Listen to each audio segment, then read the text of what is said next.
अमर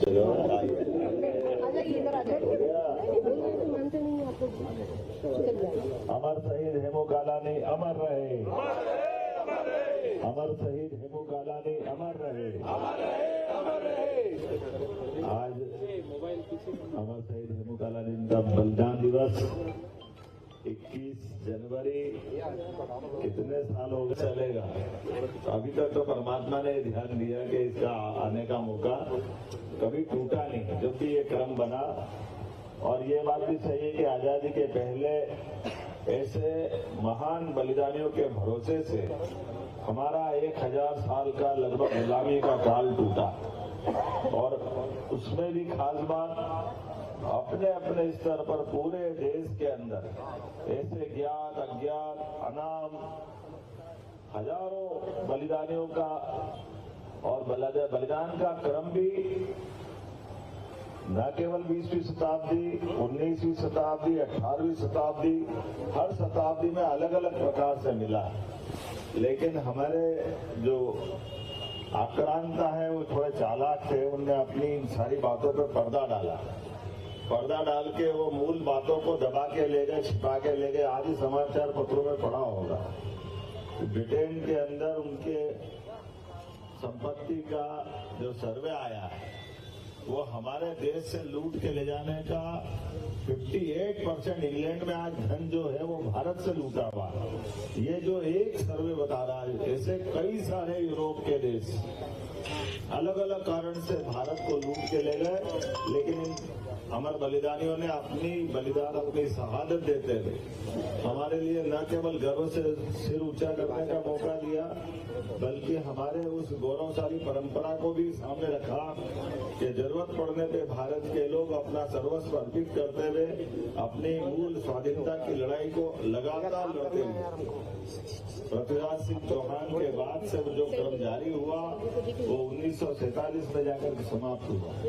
लेकिन इसके बीच कई सारे अलग अलग प्रकार के हमारे स्वतंत्रता सेनानी जिन्होंने बलिदान दिया या स्वाधीनता की लड़ाई लड़ी, और महाराज शिवाजी हो, महाराणा प्रताप हो, लंबी परंपरा है। बाजीराव पेशवा हो, सिंधिया जी हो, होलकर साम्राज्य हो, सबके माध्यम है। क्योंकि हम जाने अनजाने अपने बीच में से ये 200-250 साल पहले महाराज शिवाजी ने जो सपना देखा, और ये मालवा से लेकर महाराष्ट्र तक का पूरा भूभाग और गुजरात का भी भूभाग जो मुक्त करा लिया, तो 47 के समय तक अपने देश के हिस्से में तो हमको अपने सभी देवस्थान, महाकाल का मंदिर 250 साल पहले हमारे यहाँ बना है, तो हमें इस बात का गर्व है।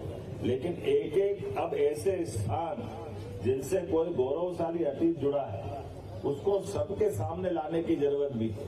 जैसे हेमू कालानी जी का बलिदान जहां हुआ है, लेकिन उनका पुण्य स्मरण करने में हमें इस स्थान को नहीं भूलना है। इसलिए मैं हर हालत में यहाँ आया हूँ। ऐसे गौरवशाली और स्थान है, जैसे एक स्थान गोपाल मंदिर में, गोपाल मंदिर में बाईजा महारानी ने दौलतराव सिंधिया जी की हमारी अपने महारानी बाईजाबाई ने गोपाल मंदिर बनवाया। और गोपाल मंदिर बनाने के बाद गोपाल मंदिर के गर्भगृह के ऊपर जो दरवाजा लगाया है चांदी और पन्ने का, वो दरवाजा जो मोहम्मद गजनवी 1000 साल पहले लूट के ले गया था, उस दरवाजे के समय हमारे लोग कमजोर होंगे, वो ताकतवर थे, ले गए, कोई बात नहीं। लेकिन जब सिंधिया वंश के लोग ताकतवर हुए, राणोजी सिंधिया, महाजी सिंधिया गए और दमदारी से अफगानिस्तान से आगे गजनी से वो दरवाजा छीन के लाए और दरवाजा यहाँ लगाए। गौरवशाली हमारे बीच गुलामी का काल था, ले गए। लेकिन जब हमने अपनी हिम्मत बहादुरी से वापस, वो आनंद हमको आना चाहिए। और इसलिए हम तो और सौभाग्यशाली जब 250 साल पहले न केवल गोपाल मंदिर के गर्भगृह पे वो लगा है, बल्कि उससे बढ़कर के महाकाल मंदिर तत्कालीन समय में मुगल सत्ता थी दिल्ली में, लेकिन मुगल सत्ता के बाद भी मुगल सत्ता को चुनौती देता हुआ महाकाल मंदिर का 3 स्तर का ये वर्तमान का मंदिर बाबा महाकाल महाराज की आज वो हमको उस समय चुनौती देता दिखाई दिया कि यहाँ के बहादुर लोग काल के प्रवाह में होने वाली घटना का अपने ढंग से समयोचित तरीके से हमारे उस भगवान के मंदिर के आराधना स्थल को पुनर्स्थापित कराए और न केवल उनको बल्कि हमारे स्कंद पुराण के अवंती खंड के हिसाब से एक एक अध्याय में उल्लेखित एक एक मंदिर को काल भैरव, चिंतामन, बड़ा गणपति महाराज, हमारे काल भैरव महाराज, सिद्धनाथ महाराज, मंगलनाथ महाराज सभी देवस्थानों को पुनर्स्थापित किया और उस हिसाब से किया जो स्कंद पुराण के हिसाब से। ये हमारे लिए न भूलने वाली बात है जिसको स्मरण रखना है और उससे आगे बढ़कर और आनंद तब आता है। आपको ध्यान में आया कि जब अपने उज्जैन का गौरव का मौका आया तो मैंने भी प्राधिकरण के समय कोशिश की कि उज्जैन में 1235 में इल्तुतमिश आया होगा।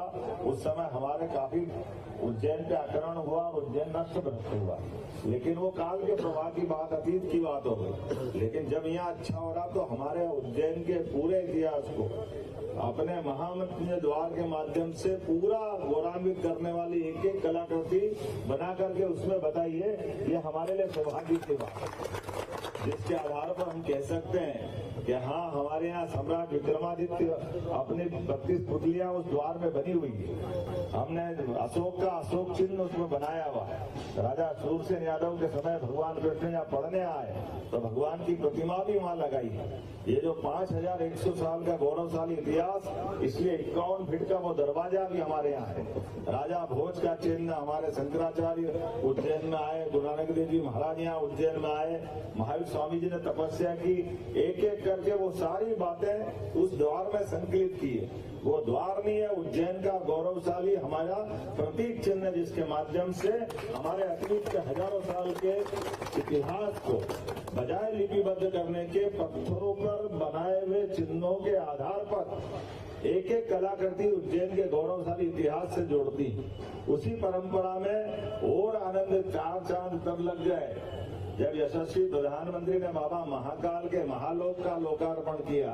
बोलिए महाकाल महाराज की। और महाकाल महाराज की कृपा उनके तरफ जैसे हमारे देवताओं का है नियम, न्यूटन का 3rd लॉ क्या है?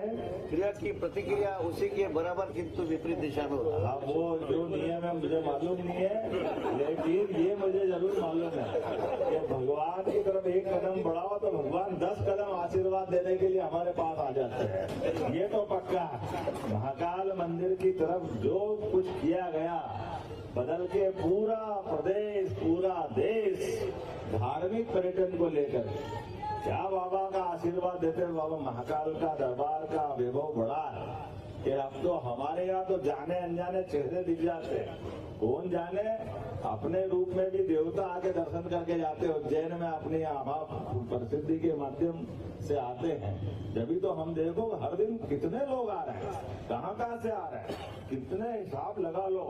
हमारे यही सारे सराफा से लेकर सारे दुकान के लोगों से मालूम पड़ जाती है कि जगह ही नहीं मिलती।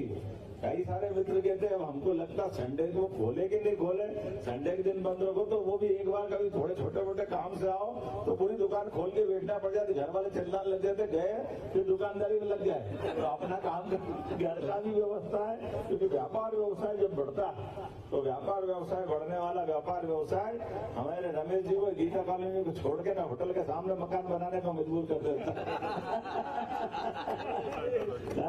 रमेश जी है ना। क्यों आप बताओ, इनको ये समझ में कमरे कब तक गिनो यार, वहाँ घर से दूर पड़ते। अपने ग्राहक की चिंता करो, परमात्मा जब देता है तो ऐसे देता है। इसका आनंद धन का महत्व नहीं, महत्व हमारे मान सम्मान का। उज्जैन का मान सम्मान बढ़े, इसलिए मैं आज के इस अवसर पर आपने अपने प्रेम से, आपके एक वोट के एक पारिवारिक प्रेम से, आशीर्वाद से आज यशस्वी प्रधानमंत्री के माध्यम से मध्य प्रदेश सरकार हमारी बनी, भाजपा की दृष्टि से सरकार बनी। लेकिन इसका मतलब भाजपा कांग्रेस नहीं कर रहा हूँ, लेकिन लोकतंत्र का तकाजा है कि जो चुना जाता है उसकी सरकार उस दल की बनती है। ऐसे में सुनील नवलानी जी हर साल अलख निरंजन ये बुलाते रहते हैं, है ना। कोई आए ना आए, सुनील भाई ने अपना अखंड ज्योति जलाई, इनको और कुछ याद नहीं रहता, एक जन्म दिवस और एक बलिदान दिवस। और जहाँ आया कि 1 महीने पहले से टन टन घंटी बजती रहती है, मैं भी कहता चिंता मत कर, मैं आऊंगा, है बैठे बैठे। हमारे लिए माननीय रूप जी भाई साहब ने विस्तार से विषय रखा। एक बार रूप जी के लिए अभिनंदन, माननीय अनिल जी कालोड़ा, माननीय विधायक जी आपका भी अभिनंदन, माननीय महापौर जी आपका अभिनंदन, बहन तलावती यादव जी सभापति नगर निगम आपका अभिनंदन, हमारे अरुण गोचवानी जी हमेशा कहीं मिले नहीं मिले, ये भी हम पक्का है।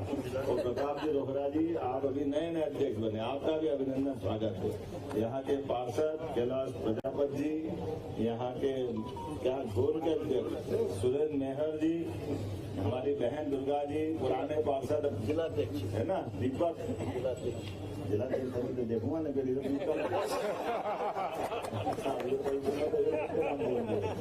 जिलाध्यक्ष संजय जी, ग्रामीण अध्यक्ष राजेश ढाका जी, कहाँ से लाए ढूंढ ढूंढ हमारे सारे लोगों बाबा, यहाँ के मंडल अध्यक्ष जी, हमारी बहन दिव्या जी, भाभी यहाँ हमारी पुष्पा भाभी, श्रीमान स्वर्गीय शिवा भैया के परिवार से आपका आशीर्वाद सदैव मिलता है। हितेन कृपलानी जी, गजेंद्र जी तुम्हारे माता वाटना पता नहीं चलता कौन कौन मंडल बन गया हमारा, ऐसा प्रजापति ठीक है। मेरी अपनी ओर से महापौर जी सामने भी बैठे हैं, सारे के सारे बंधु, मैं नाम बोलूंगा तो समय लग जाएगा। परिवार के सारे साथ अटल वाटिका परिवार के साथ अटल वाटिका कहाँ है?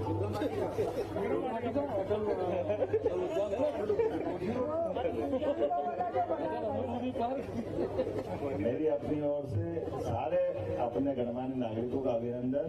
और 2-3 दिन बाद एक और बड़ा अच्छा निर्णय होने वाला उज्जैन को लेकर। हमने सभी धार्मिक नगरियों से हमेशा के लिए शराबबंदी का निर्णय की तरफ बढ़ना है। भगवान चाहेगा तो बहुत अच्छा निर्णय है। मेरी अपनी ओर से पुनः बधाई। कहीं आग लगी है, मुझे बताया गया अभी, तो जहाँ आग लगी वहाँ 1 लाख रुपए देने की मैं घोषणा करता हूँ। और एक हमारे वो क्या नाम है, दिलीप बाबा, बंगाली कॉलोनी दिलीप शाह जी के भी 1 लाख रुपए देने की